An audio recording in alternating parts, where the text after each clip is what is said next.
Boa noite, pessoal do É Política Brasil. Estamos aqui em mais um programa com muito conteúdo, muita qualidade e muita informação. Hoje eu estou recebendo aqui o meu amigo Francisco Cunha, advogado, e a gente vai conversar sobre a Lei de Proteção de Dados. Francisco, conta um pouquinho da tua história, primeiro na advocacia, e depois vamos comentar sobre a lei aqui, que é a Lei 13.709 de 2018. Boa noite, Miguel. Boa noite, teus telespectadores. Agradeço o convite e aproveito para parabenizar o programa, desejando que ele tenha sucesso e vida longa. Vida longa é importante. Vida longa é importante. Eu atuo como advogado já há muito tempo, né? E essa legislação, que é bastante recente, significa uma alteração de procedimentos aí nos meios digitais. Então, acho que seria interessante aí trocar alguma ideia com você a respeito disso aí. Então, me diga uma coisa, e qual que é o escopo da aplicação dessa lei? Essa lei foi criada a partir de um grande debate legislativo e ela se inspira na legislação europeia, que nivelando assim o país a um marco legal que já existe em outros países. Isso traz, o intuito da lei é trazer uma maior proteção, uma maior segurança aos titulares dos dados pessoais, né, os consumidores e as empresas também, da mesma forma. E pode significar um maior investimento no país, no médio prazo, nessa área da economia digital, no âmbito da economia digital. Então, essa lei é de 2018, ela já está valendo ou não? Ela iria entrar em vigor em fevereiro agora do ano que vem, foi prorrogada recentemente para agosto de 2020. Nesse meio tempo, todas as pessoas, enfim, as empresas públicas, privadas, etc., vão ter que se adaptar a essa legislação. Porque eu vejo assim que é um grande desafio para as empresas se adaptarem a essa nova regulamentação, digamos assim. Você acha que o tempo é tranquilo, elas conseguem fazer isso nesse prazo? Porque eu tenho visto assim, não existe uma grande divulgação dessa lei. Essa lei não chegou até... As pessoas não têm conhecimento dessa lei ainda. A consequência da lei, no meu modo de ver, será bastante forte, porque as empresas terão que rever práticas, processos, tecnologias, tudo que envolva essa coleta, esse tratamento de dados, importará em mudanças de atitudes. A empresa, por exemplo, ela vai ter que registrar e documentar todos os dados coletados dos usuários, dos consumidores e demonstrar que está fazendo isso de forma segura, que está dando uma proteção a esses dados. A lei prevê, até oportuno essa tua pergunta, a lei prevê a contratação pelas empresas ou a utilização pelas empresas de um funcionário específico para isso. A lei chama de encarregado ou DPO, que é quem vai fazer todo o acompanhamento desse processo, esse mapeamento de riscos, esse mapeamento dos dados coletados, fazendo um link entre os titulares dos dados pessoais e as empresas e a autoridade competente. Né? Então, eu vejo que, de uma seguinte forma, dentro de uma empresa é mais fácil você ter o controle sobre isso. Mas vamos pensar no Estado, numa empresa pública. Isso vai ter que funcionar de igual maneira. A lei vai abranger qualquer atividade que envolva... Serviço? Qualquer atividade que envolva coleta, processamento e tratamento de dados. Então, você pode pensar o seguinte, vamos dar um exemplo aqui, bancos, hospitais, seguradoras... Era aí que eu queria chegar. O varejo em geral, né? Até uma simples portaria de um edifício que coleta dados, né, para a entrada de alguém no edifício, de certa forma todas vão ter que se adaptar à lei, né, cada qual na sua medida de utilização. Então, eu tenho uma curiosidade no seguinte, nessas páginas de internet, por exemplo, Facebook, Google, você só consegue acessar algumas coisas se você realmente preencher um enorme de um cadastro lá. Como que funciona dentro essas empresas também? Esses termos atuais certamente terão que ser revistos. Os termos de autorização atuais terão que ser revistos. E terão que ser revistos porque eles são genéricos, são vagos, né? A nova lei, ela prevê a necessidade de que os dados que venham a ser coletados sejam especificados, da mesma forma a finalidade dos dados, né? Para que vai ser utilizado esses dados, e ter o consentimento expresso do usuário, de forma inequívoca e transparente. Porque é outra situação que eu tive esses dias ao acessar aqui um aplicativo, digamos. Acessei um aplicativo, tinha lá ao final eu concordo. Só que ninguém lê aquilo ali. Exatamente. A praxe é essa, né? A praxe é essa. São termos que obtêm o consentimento de forma genérica, de forma vaga. E justamente por isso vão ter que se adaptar. As sanções são muito grandes. E por isso essa adaptação haverá de existir, né? E me diga uma coisa, tem alguma exceção? Qual seria a exceção nesse caso do armazenamento de dados? Se você pensar em termos de política de saúde, em política de segurança pública, por exemplo, um inquérito, uma investigação policial correndo com autorização da Justiça, obviamente que o consentimento, que é o ponto central da nova legislação, ele poderá ser mitigado em razão dessa situação de interesse geral. Mas, tirando algumas poucas exceções, a autorização e o consentimento haverá de ser obtido, sob pena de se sujeitar às sanções. O menor de idade... É isso que eu queria chegar, porque o menor de idade, como eu acabei de falar para você, por exemplo, ele tem acesso ao celular, ele pode ir lá contratar um aplicativo. Como que funciona no caso do menor de idade? Pela nova lei, só vai ter valor o consentimento se for dado por pelo menos um dos pais ou pelo responsável legal pela criança. Esse tipo de consentimento dado de forma genérica e bastante abrangente aí, ele vai ser considerado nulo, vai ser considerado um vício de consentimento. E inclui-se aí cláusulas abusivas, cláusulas genéricas, enfim, que não têm a transparência necessária para a utilização dos dados. E por que isso? Se você me permite, Não, claro. a legislação ela foca ou visa balancear a entrada dessas novas tecnologias e a comodidade dos novos serviços, né, que enfim você tem online, com a proteção de direitos fundamentais que estão previstos na Constituição. Direito à privacidade, à intimidade, à liberdade de expressão, que hoje, a meu modo de ver, estão sob risco aí, né? Você acaba emprestando preenchendo cadastros, ou enfim, dando seus dados pessoais, sem saber para que fins.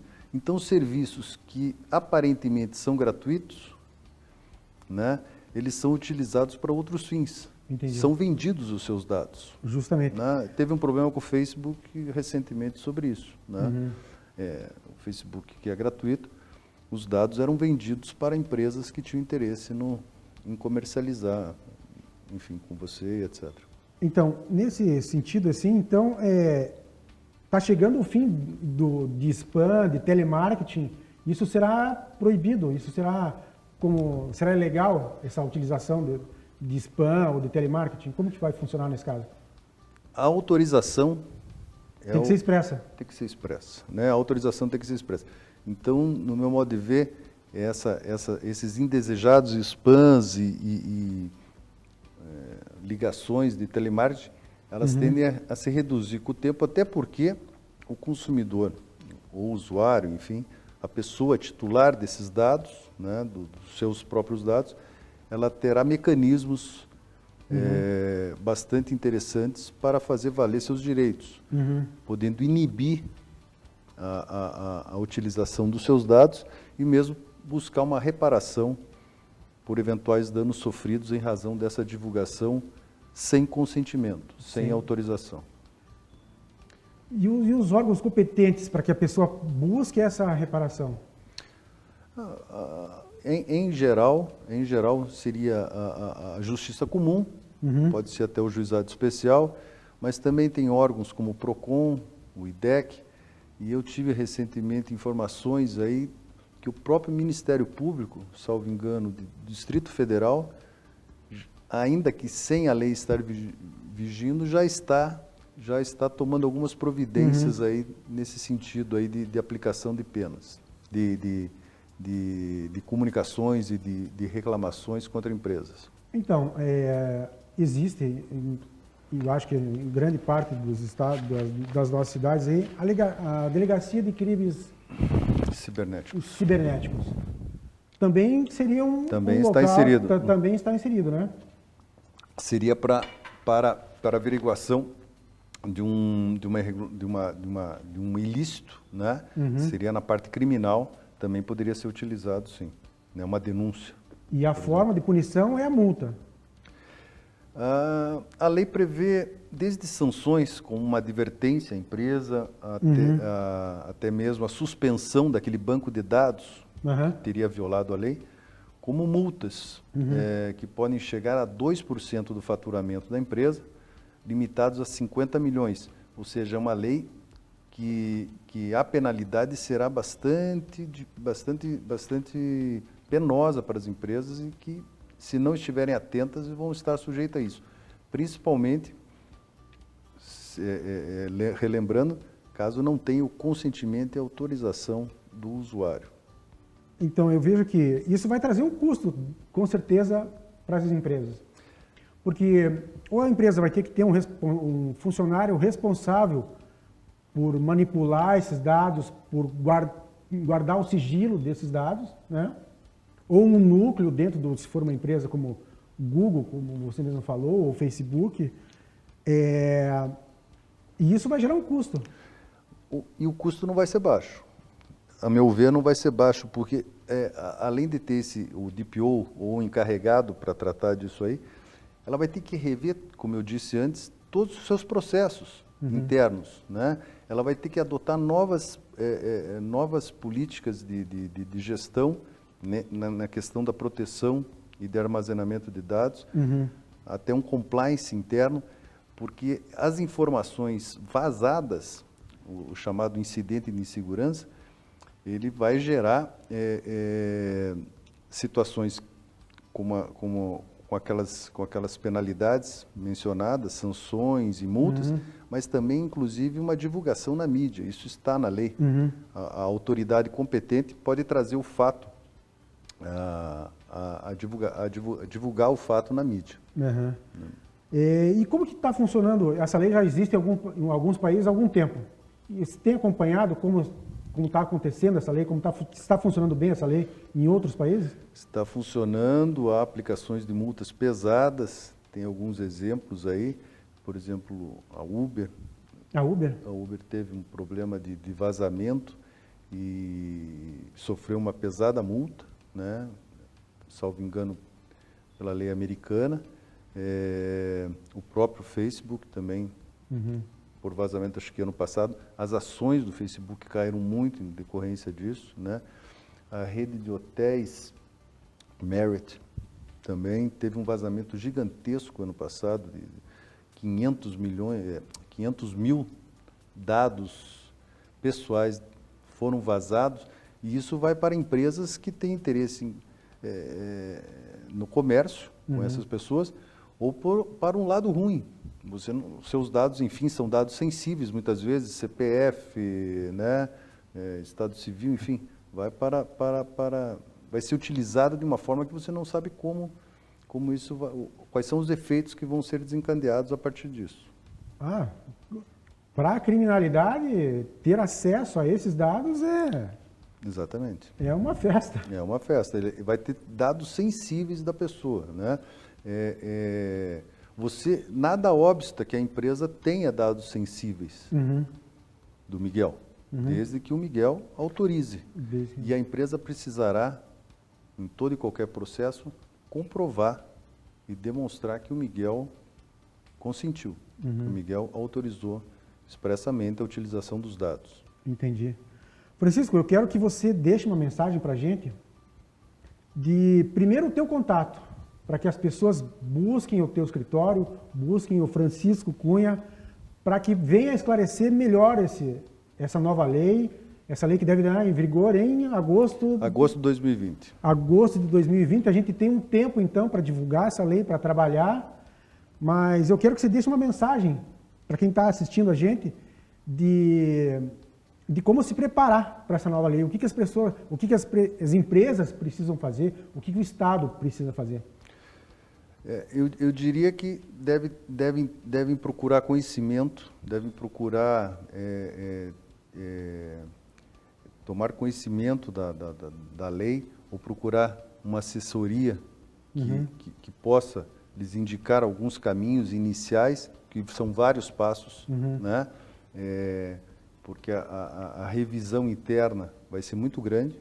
Né? Deve haver uma reestruturação, né, nesse sentido aí. É uma reengenharia. É uma reengenharia. Uma reengenharia interna das empresas e como as multas serão pesadas, quanto antes elas estiverem atentas a isso, já é uma movimentação nesse sentido, é bom que se diga, né? Construtoras já estão se movimentando, hospitais já estão se movimentando, supermercados, né? Shoppings, né? Atividades que envolvam dados e principalmente o comércio online, hein, tem que estar atento porque a partir da vigência dela, e foi recém-criada a Autoridade Nacional de Proteção de Dados, não tem uma composição ainda resolvida, mas essa autoridade nacional é quem vai fiscalizar a aplicação dessa lei e aplicar as multas ou, enfim, as sanções devidas. Entendi. Francisco, deixa o seu nome completo para a gente e seu telefone, seu contato, para que as pessoas possam te procurar para esclarecer alguma dúvida. Francisco Cunha Souza Filho, meu contato pode ser pelo celular, hoje em dia é mais fácil, o 99199-1391, ou pelo site, estou integrando um novo escritório de um amigo meu, Célio Neto, é o site dele, e estamos à disposição aí para poder atender a quem possa precisar. Francisco, obrigado pela tua presença. Eu que agradeço o convite. Obrigado pelas informações. E o É Política volta semana que vem.